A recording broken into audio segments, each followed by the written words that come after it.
Dia sudah di kursi roda.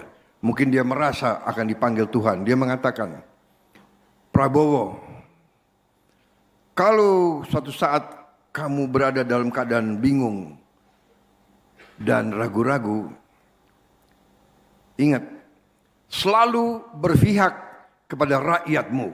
Walaupun anak petani, petani itu pejuang. Petani memberi makan kepada tentara. Tentara tidak dapat makan, tentara nggak bisa perang, saudara-saudara.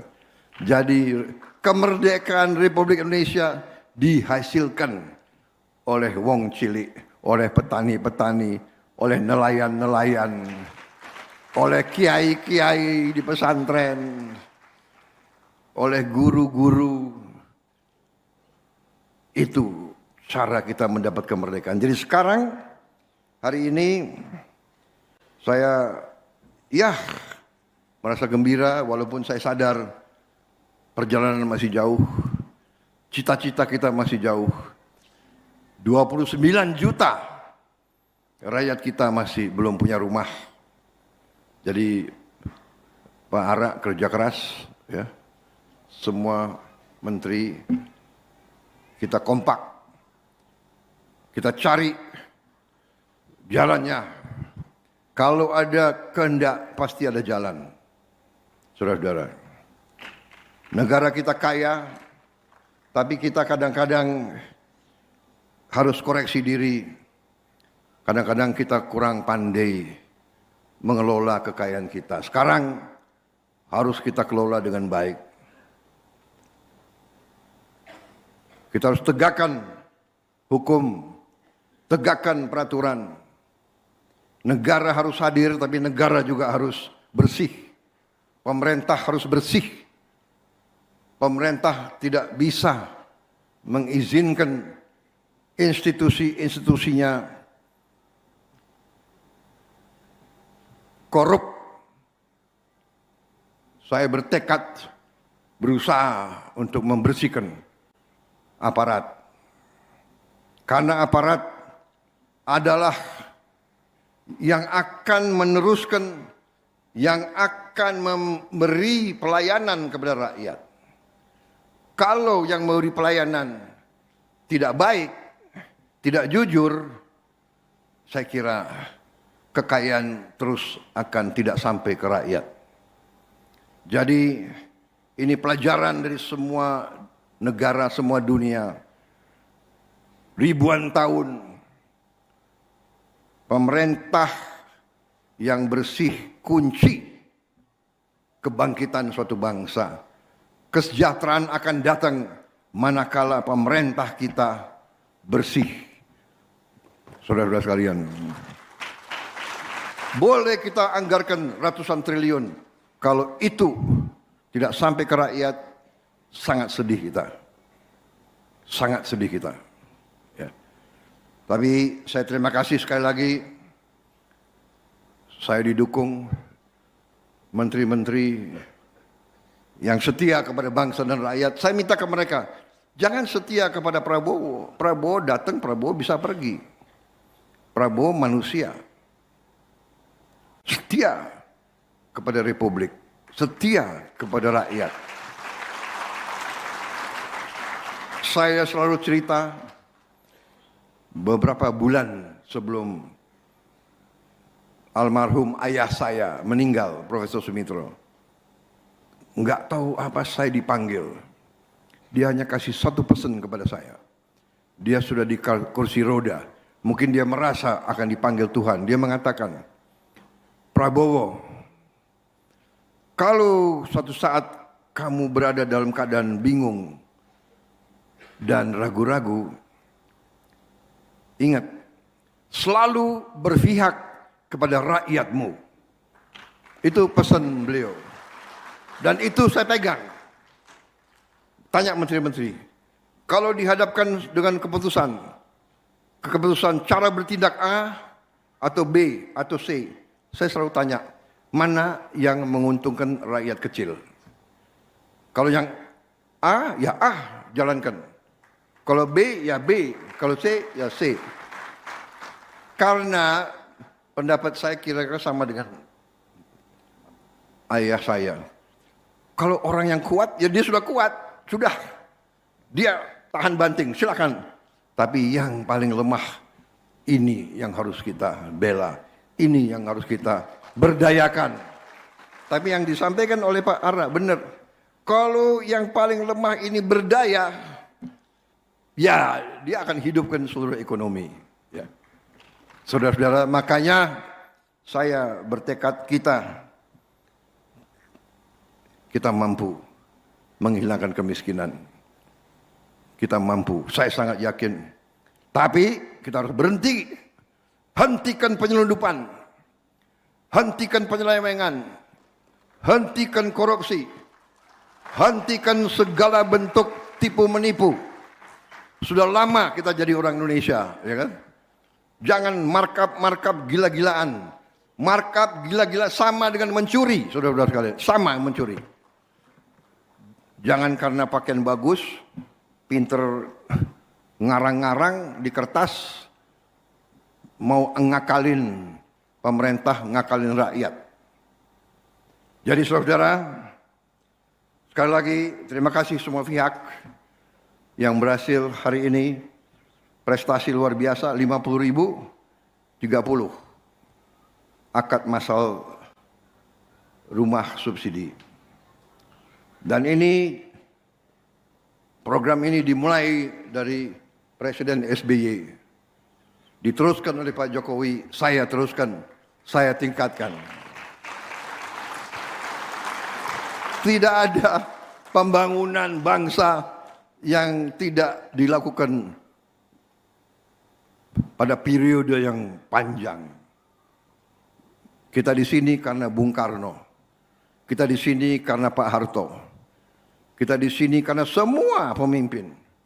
Saudara-saudara, harus kita sadari. Ya, kita harus sekarang menjadi bangsa yang matang, bangsa yang dewasa. Ya kan? Demokrasi Indonesia harus demokrasi yang lebih hebat dari demokrasi di tempat lain. Demokrasi kita adalah bersaing. Sesudah bersaing, kerjasama. Siapa nomor satu, siapa nomor dua, enggak ada masalah. Ya kan? Saya enggak ada masalah. Sidul jadi wagub di Betawi, benar enggak? Iya kan? Asal lo kerja untuk rakyat, ya enggak apa-apa. Mau merah, mau kuning, mau apa, yang penting kita semua kerja untuk rakyat, saudara-saudara ya. Nanti datang pemilu, pilkada, ya kita bersaing lagi, benar nggak? Nggak ada masalah, saudara-saudara, ya kan? Itu bangsa yang dewasa. Itu yang harus kita menuju ke situ. Saya kira itu, saudara-saudara, ini apa? Staf saya bikin pidato bagus banget ini. Tapi tadi laporannya Ara sudah begitu lengkap, benar nggak? Untuk apa saya ulang-ulangi lagi? Mau saudara diulangi lagi saya baca ini? Ada 18 paragraf ini. Intinya saya terima kasih sama semua pihak. Terima kasih saya. Penghormatan saya, ini negara yang kita idam-idamkan, negara Pancasila. Ada asisten rumah tangga bisa punya rumah dari gajinya sendiri. Ya kan? Ada guru, ada pengemudi ojek, ada ini yang kita inginkan, saudara-saudara. Dan Pak Ara pikirkan pengembang ya, perbaiki kualitas rumah-rumahnya. Ya. Saudara-saudara.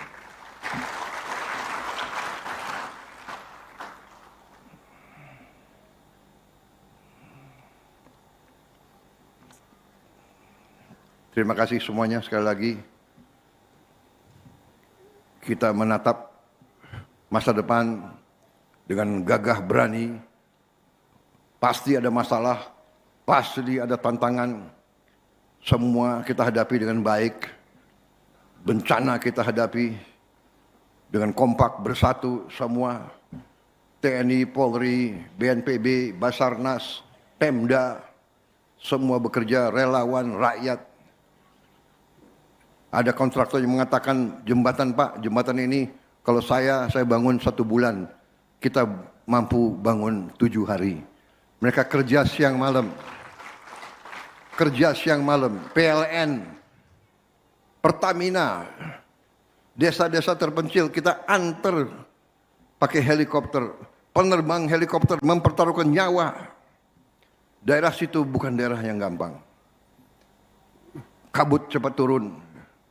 Tapi memang kita bersyukur sebetulnya ya kita atasi nanti bencana, tapi daerahnya itu daerah yang sangat indah, sangat baik.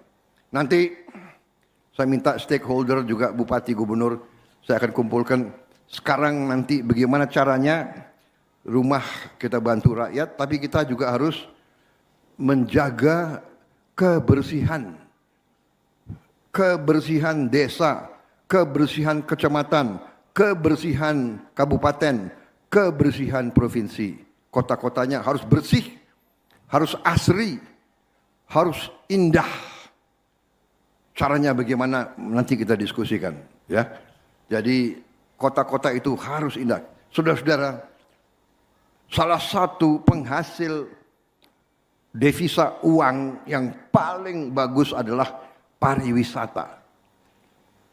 Bagaimana kita berharap wisatawan asing datang ke Indonesia kalau kota-kota kita kumuh, kalau desa-desa kita tidak bersih. Jadi ini nanti habis tahun baru saya akan kumpulkan semua bupati, wali kota dan gubernur, kita brainstorming, kita rembuk, kita kumpulkan juga rektor sama dekan-dekan, kita cari. Saya berharap tiap provinsi, ibu kota kabupaten ada tim arsitektur, panggil dari semua fakultas arsitektur, bantu bupati, bantu wali kota, bantu gubernur, bikin suatu master plan ibu kota provinsi, ibu kota kabupaten kota dan sebagainya. Bikin master plan kota yang bersih, yang indah, yang sangat asri. Nanti luar biasa dampaknya. Kita robah Indonesia menjadi beautiful, the beautiful Indonesia. Itu yang kita ya. Rakyat kita harus senyum. Saya diberitahu oleh salah satu guru saya, tugas pemimpin sebetulnya sangat sederhana. Tugas pemimpin adalah membuat wong cilik iso gemuyu, orang kecil bisa ketawa dan senyum. Itu artinya mereka hidup layak. Terima kasih. Wassalamualaikum warahmatullahi wabarakatuh. Sekali lagi, terima kasih semua pihak yang bekerja keras sampai kita bisa menghasilkan 50.030. Tapi jangan terlalu mitos, harus angka 8. Terima kasih. Selesai. Merdeka!